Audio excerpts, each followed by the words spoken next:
From Cardinal Television Studio, I'm Kelsey Braun with your Fisher News Brief.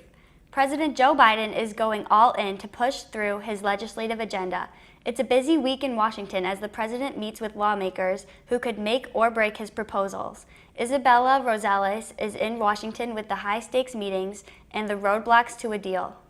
President Joe Biden is ready to seal the deal on his legislative agenda. Today, he is spending virtually nearly every minute of his day meeting with members of Congress. Biden in back-to-back closed-door meetings with moderate and progressive lawmakers who may hold the keys to an agreement. The talks are great. Let's talk and act. Let's talk and move because the clock is ticking. On the line, a sweeping economic package to expand the social safety net and a $1.2 trillion bipartisan infrastructure deal. This is the agenda that Joe Biden ran on, the Democrats ran on, and now we have to deliver it, all of us. Disagreements between both wings of the party.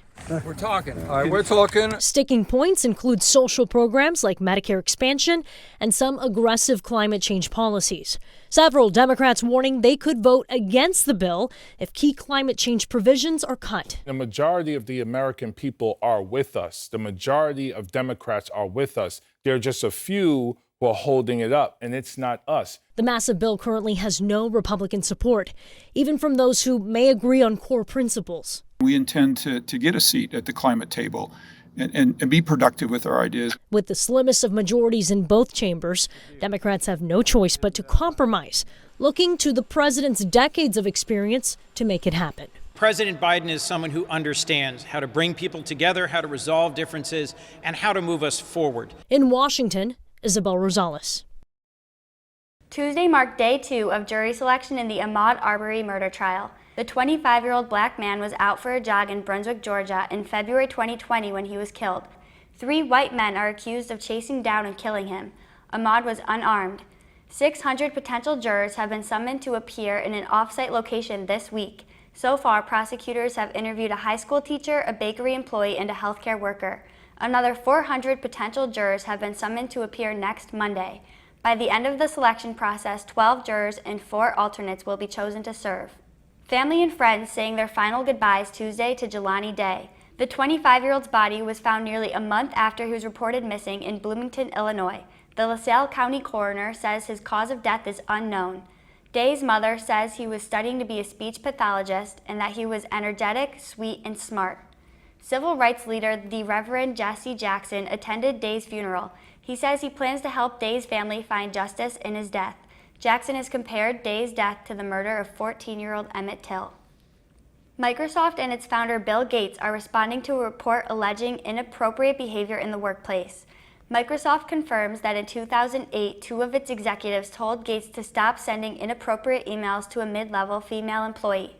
Gates was the chairman of Microsoft's board at the time. According to the Wall Street Journal, he asked the worker to meet him outside of work. The Journal reports Microsoft's then general counsel and chief people officer told Gates the behavior was inappropriate and should stop, and he agreed. A spokeswoman for Gates is denying the report, calling the allegations, quote, false, recycled rumors. A new name for Facebook? According to the tech news site The Verge, Facebook plans to announce its new name next week. The report says the company wants to be known for more than social media. Facebook also owns Instagram and WhatsApp. The move would position all 3 platforms under one brand. The rebranding comes as Facebook faces criticism from regulators around the world over its business practices. A company spokesperson says they are not commenting in the report, calling it rumor or speculation. A 900-year-old knight's treasure found in the ocean, and a frightened kitten gets a helping hand. Coming up in today's Take a Look at This.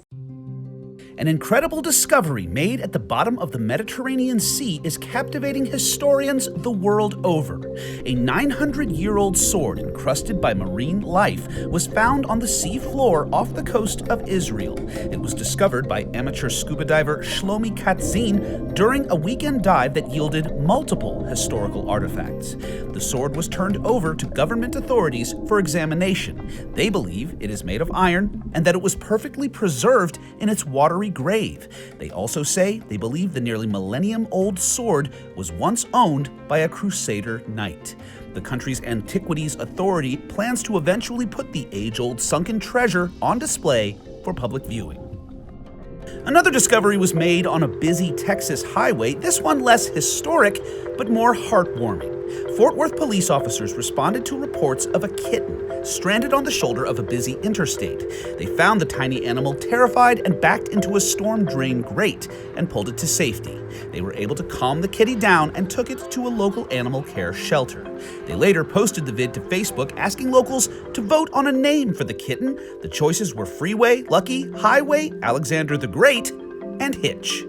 For Take a Look at This, I'm Jeremy Roth. That's it for today's news. For Fisher News Brief, I'm Kelsey Braun.